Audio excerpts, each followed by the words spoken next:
Nah, jadi dalam pengklasifikasian data itu yang hal-hal yang tidak diperlukan itu kita bisa buang, kita abaikan.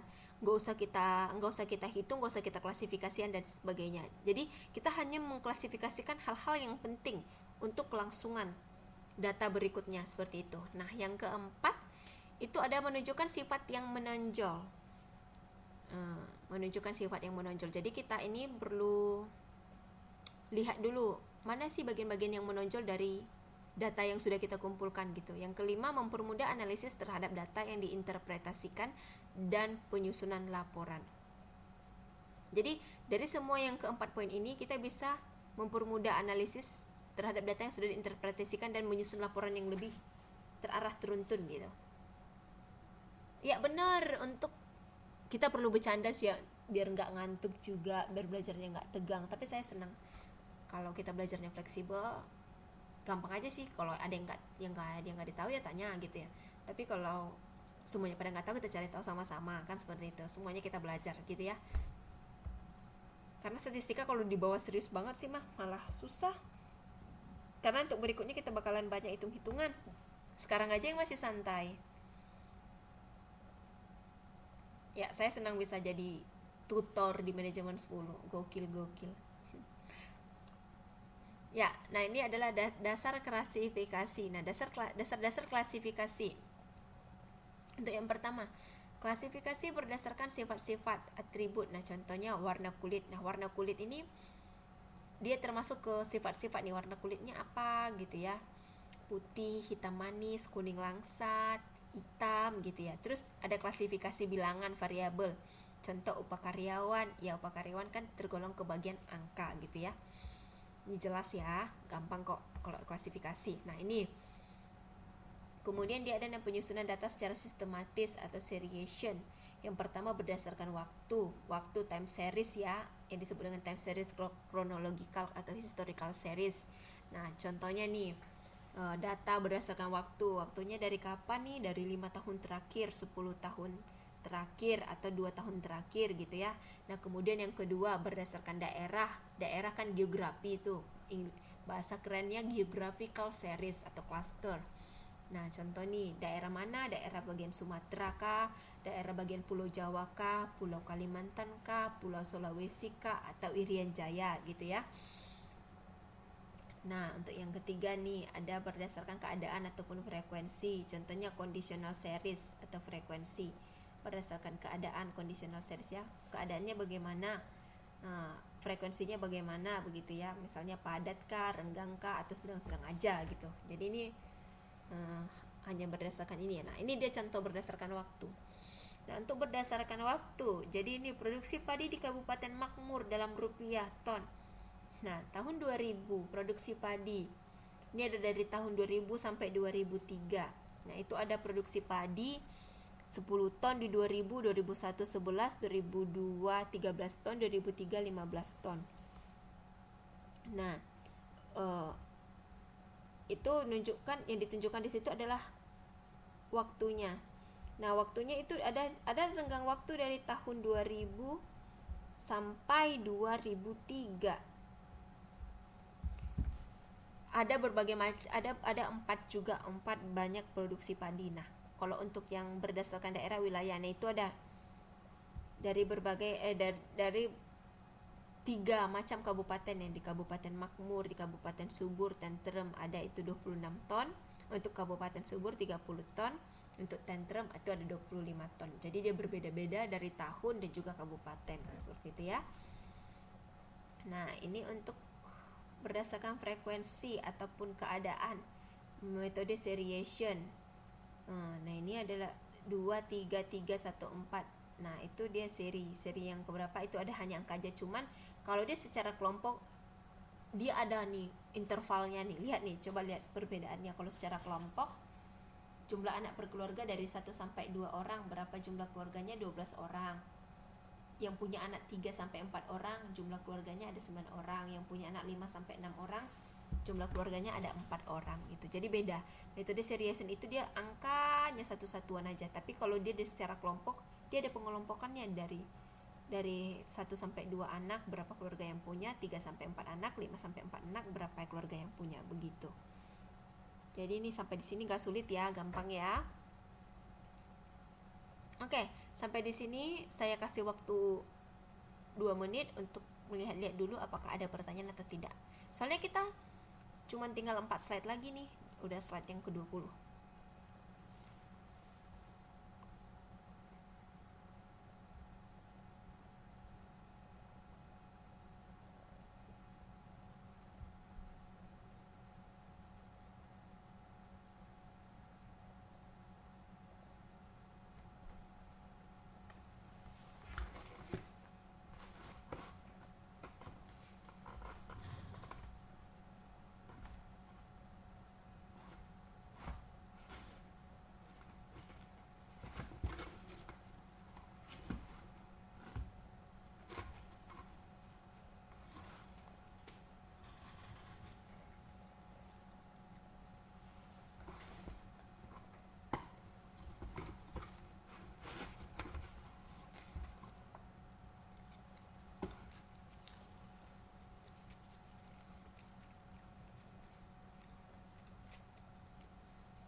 Nggak ada bertanya?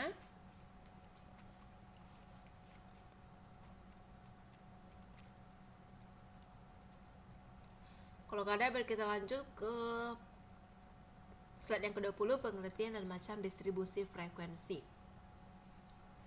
Nah, untuk di sini distribusi frekuensi adalah daftar pembagian data ke dalam beberapa kelas. Yang pertama adalah macam-macam distribusi frekuensi, yaitu distribusi frekuensi menurut bilangan adalah distribusi frekuensi yang pembagiannya menurut bilangan atau angka-angka secara kuantitatif. Sekali lagi diulangi, distribusi frekuensi menurut bilangan adalah distribusi frekuensi yang pembagiannya menurut bilangan atau angka-angka secara kuantitatif. Karena dia angka-angka berarti dia kuantitatif. Kenapa? Karena tadi kuantitatif itu pengelompokan data secara yang bersifat angka. Begitu ya. Nah, untuk yang kedua, distribusi frekuensi adalah pembagian kelas menurut kelas-kelas atas macam data atau golongan data. Jadi, kalau yang distribusi frekuensi yang menurut pembagian kelas dia atas macam-macam data atau golongan data. Jadi dia sebelumnya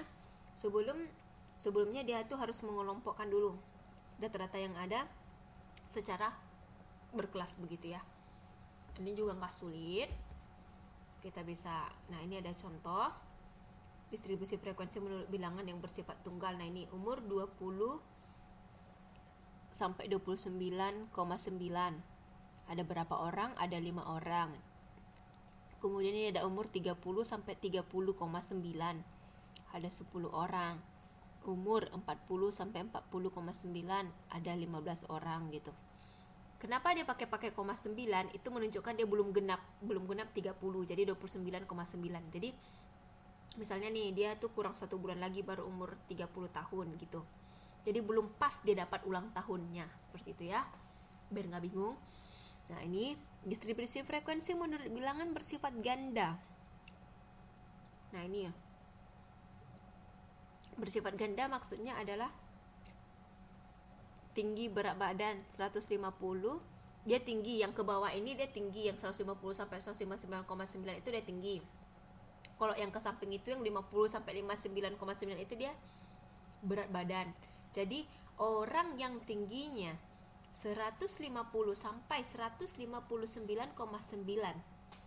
dengan berat badan 50 sampai 59,9 ada 2 orang gitu. Jadi orang yang tinggi badannya 170 sampai 179,9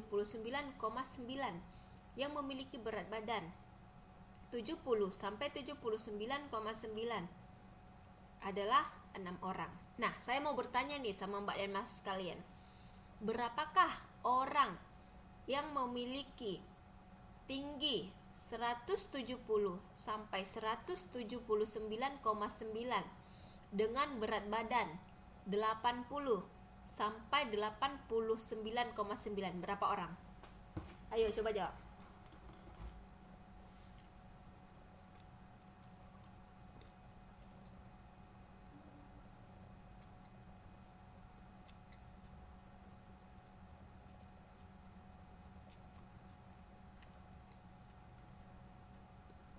Yakin 5.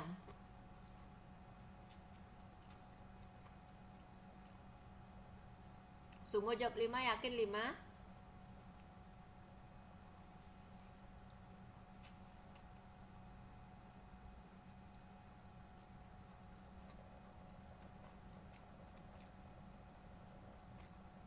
Ya, benar. Jawabannya adalah 5 orang. Berarti kalian paham ya. Oke, saya kasih pertanyaan yang kedua. Berapa? Hore. Berapa jumlah orang yang memiliki tinggi 150 sampai 159,9 dengan berat badan 80 sampai 89,9? Berapa orang yang punya?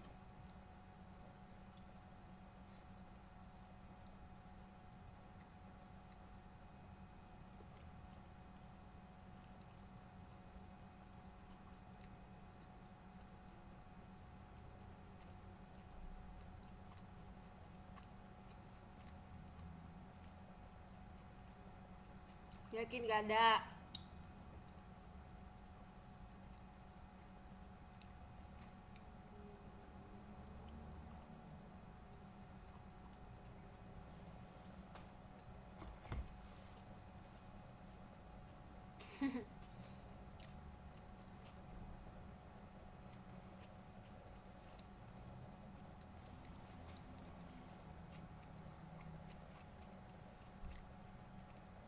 Oke ya, berarti kalian semua sudah paham. Jawabannya benar, tidak ada, atau 0. Kita boleh lanjut ke slide berikutnya. 22. Ya. Nah, di sini ada distribusi frekuensi menurut kategori bersifat tunggal. Nah, bagaimana itu? Gitu ya. Nah, ini ada nih orang yang bermata pencarian sebagai petani, pedagang, dan PNS. Kita kasih 3 contoh nih. Nah, frekuensinya petani ada 500 orang, pedagang ada 400 orang, dan PNS 100 orang. Nah, apa bedanya sama yang bersifat ganda? Nah, bersifat ganda kita kasih gandakan 2 berarti. Kita kasih 2 kategori. Yang pertama adalah mata pencariannya, yang kedua jenis kelaminnya. Nah, untuk mata pencariannya itu ada petani, pedagang, PNS. Namun untuk jenis kelaminnya kita pakai lelaki dan perempuan. Begitu. Jadi jelas. Jadi untuk pedagang yang berjenis kelamin laki-laki berapa orang? Saya mau tanya.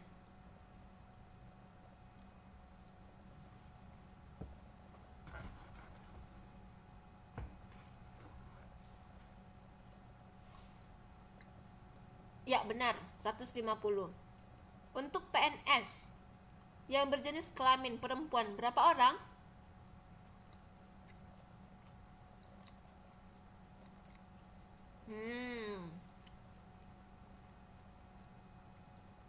Benar. Berarti manajemen 10 udah ngerti ya masalah-masalah data. Kita boleh pindah ke bagian penyusunan distribusi frekuensi menurut bilangan. Nah, ini udah mulai ada rumus nih, tapi belum serius-serius amat. Jadi gak usah takut, kita santai aja. Nah, di sini menentukan jumlah kelas. Nah, bagaimana cara menentukan jumlah kelas? Ini ada rumusnya. K sama dengan 1 ditambah 3,3 log N, atau 2K lebih besar dari N. Nah, untuk penjelasan lebih lanjut, ini nanti kita bakalan bahas di pertemuan minggu depan ya. Gak usah takut, Mbak. Ada jelas kok rumusnya semua. Rumus juga manusia yang buat kok, jadi gak usah takut. Nah, untuk yang kedua, ini ada menghitung rank. Rank itu apa rumusnya? Data terbesar dikulang data terkecil. Nah, kemudian ada yang namanya interval. Interval itu apa? Ada CI sama dengan R per K. Nah, kemudian kita menghitung kelas dan juga menentukan frekuensi.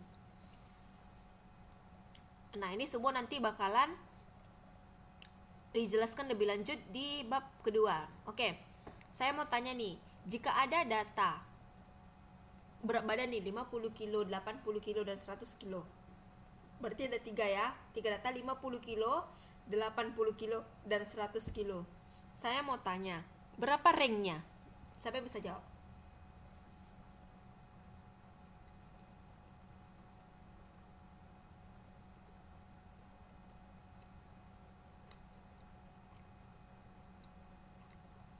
Oke, saya ulangin. Ada berat badan nih 50 kilo, 80 kilo, dan 100 kilo. Saya ulangin. Ada berat badan datanya 50 kilo, 80 kilo, dan 100 kilo. Berapa ranknya? Coba jawab.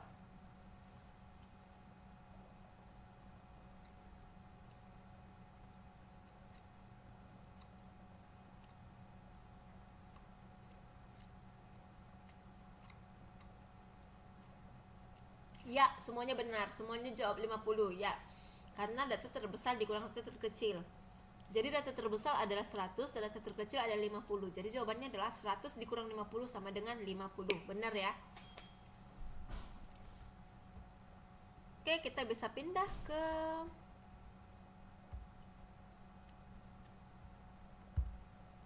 yang terakhir. Distribusi frekuensi relatif. Nah, ini udah mulai hitung-hitungan nih, tapi hanya persenan aja dilihat nih sepertinya.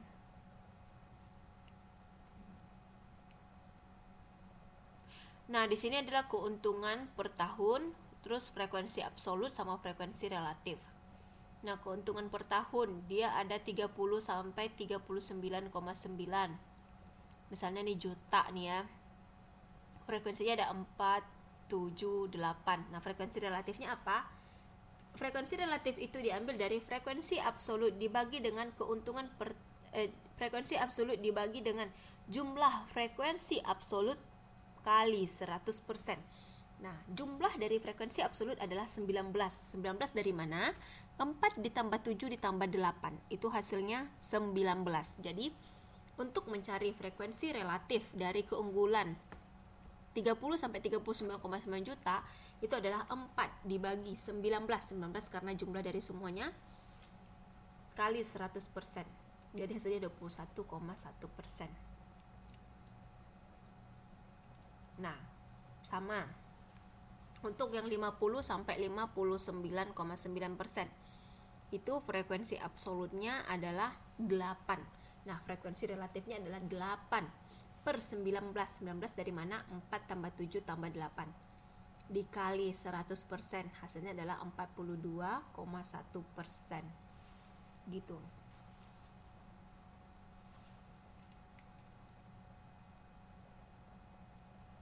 Sama sih dengan yang 40 sampai 49,9 itu.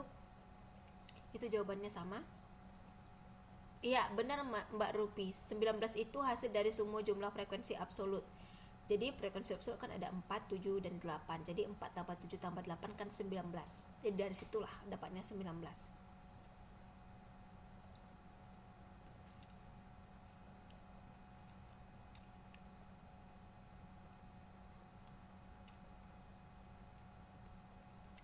Nah, untuk distribusi frekuensi kumulatif itu ada lagi dibagi dua, yaitu frekuensi kumulatif kurang dari dan distribusi frekuensi kumulatif atau lebih. Nah, itu penjelasannya ada di buku. Nah,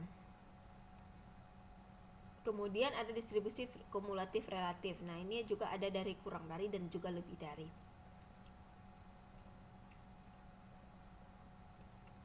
Sampai di sini ada yang mau ditanya? Kita cepet banget ya. Masih ada setengah jam lagi, cuman pembahasan kita udah habis. Untuk lebih dalam saya bakalan bahas di pertemuan berikutnya. Namun sampai di sini ada yang mau bertanya? Ini adalah dari yang modul 1 ini adalah ringkasan yang udah saya ambil. Begitu.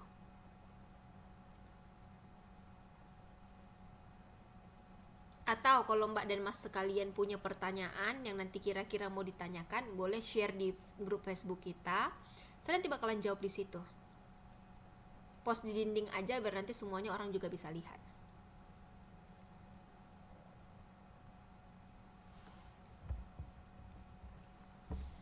Frekuensi perhitungan agak mirip perhitungan nilai rata-rata.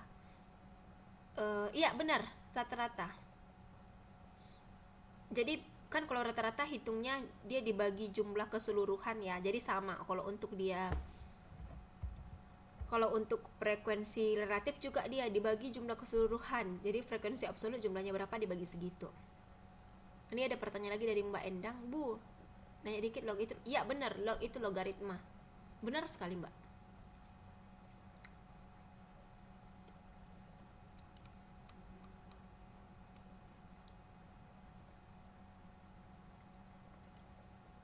Ada yang lain mau bertanya nggak sampai di sini?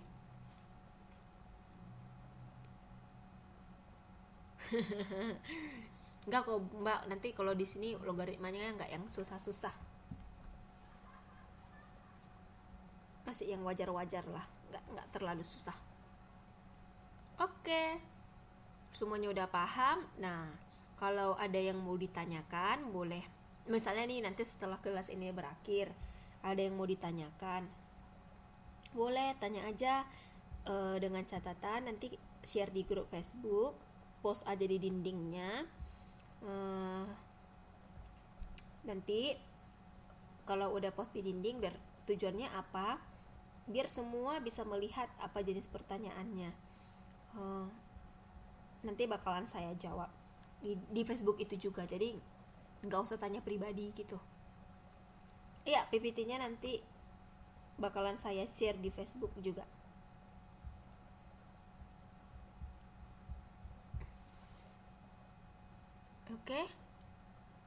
Oke, terima kasih kembali Mbak. Jadi saya rasa cukup sekian dulu pertemuan kita malam ini.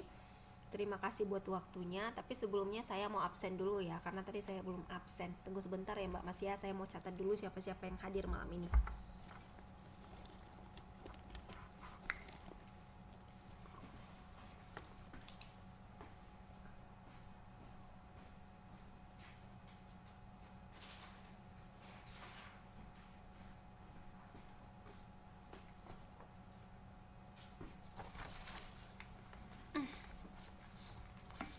Ya, terima kasih kembali Mbak atas kehadirannya. Tapi tunggu bentar ya, saya mau lihat dulu yang hadir ini ada 33 orang.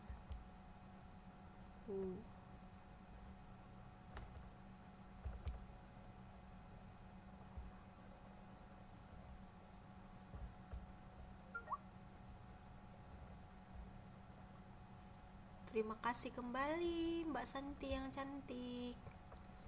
Bentar ya, saya lihat dulu satu-satu. Oh, Cinta Adisya Putra. Itu memang nama asli ya, Cinta Adisya Putra. Takutnya nanti nggak nama asli.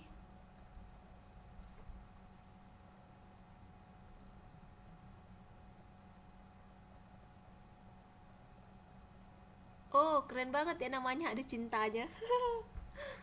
Endang Rahayu. Endang Rahayu, kemudian nanti kalau ada yang belum saya sebut bilang ya, Evi Yuliani.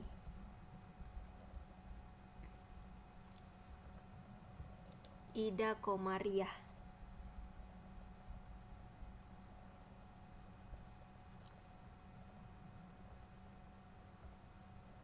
Irah Susanti.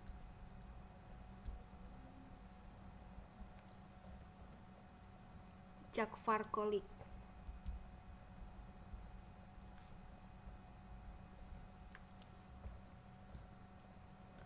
Kolifatus.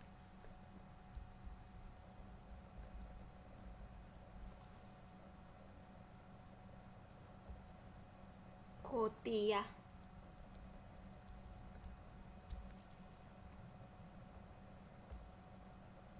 Kusnul Fatimah.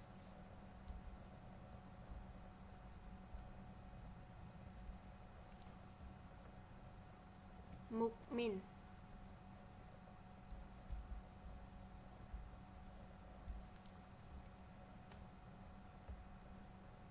Mustoli.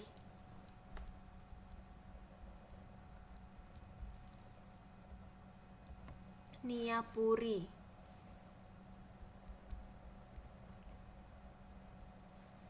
Niyapuri Sriana Susanti.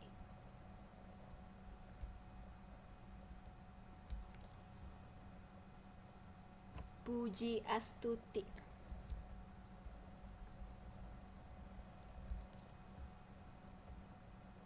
Puspita Anggraini.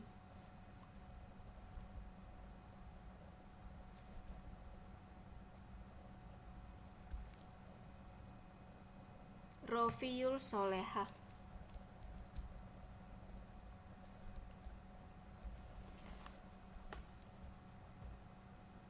Ropi.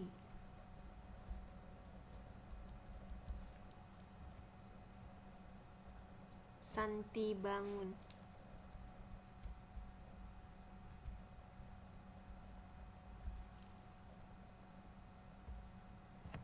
Sri Handayani.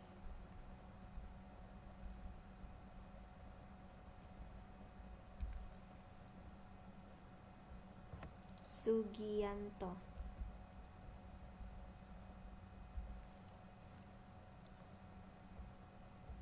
Suharni.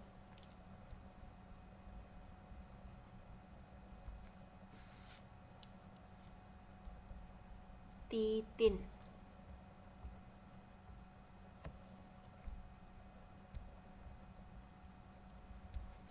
Waidah.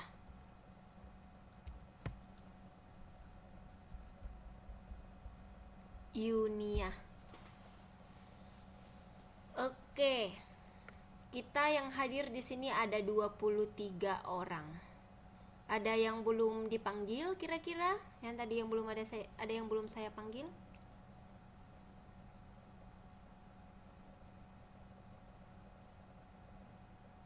Ya, Indriati masuk malam.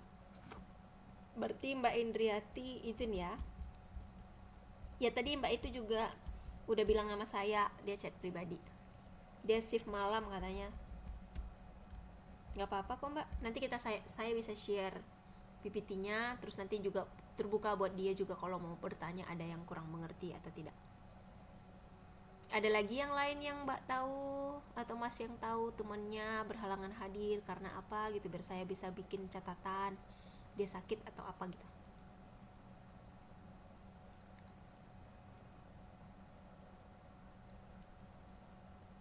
Oh, kita semua 24 ya.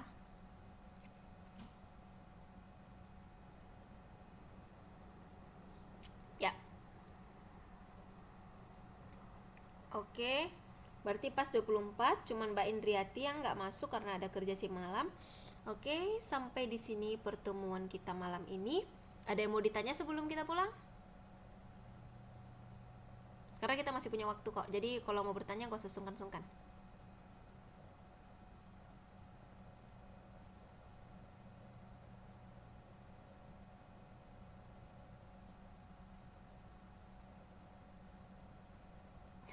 Malam ini saya semangat Bu ya, saya juga semangat banget malah.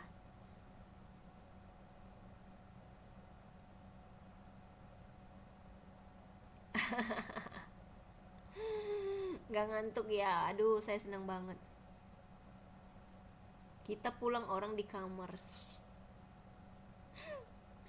Gak apa-apa lah Mbak, nanti kalau udah sarjana bisa dapat yang lebih bagus lagi.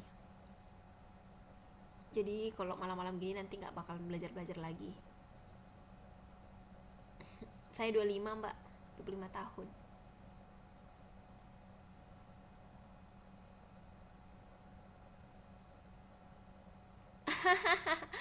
Gombal ya. Enggak lah, enggak muda lah. Enggak muda lah ini dah. Udah 25 mah orang udah banyak merit.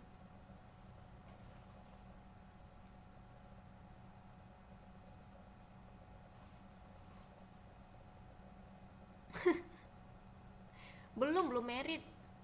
Masih single. Masih ada 25.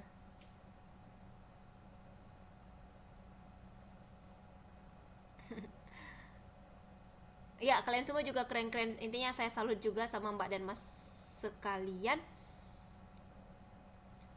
Ya, saya adik ya Mbak Santi ya. Aduh, makasih.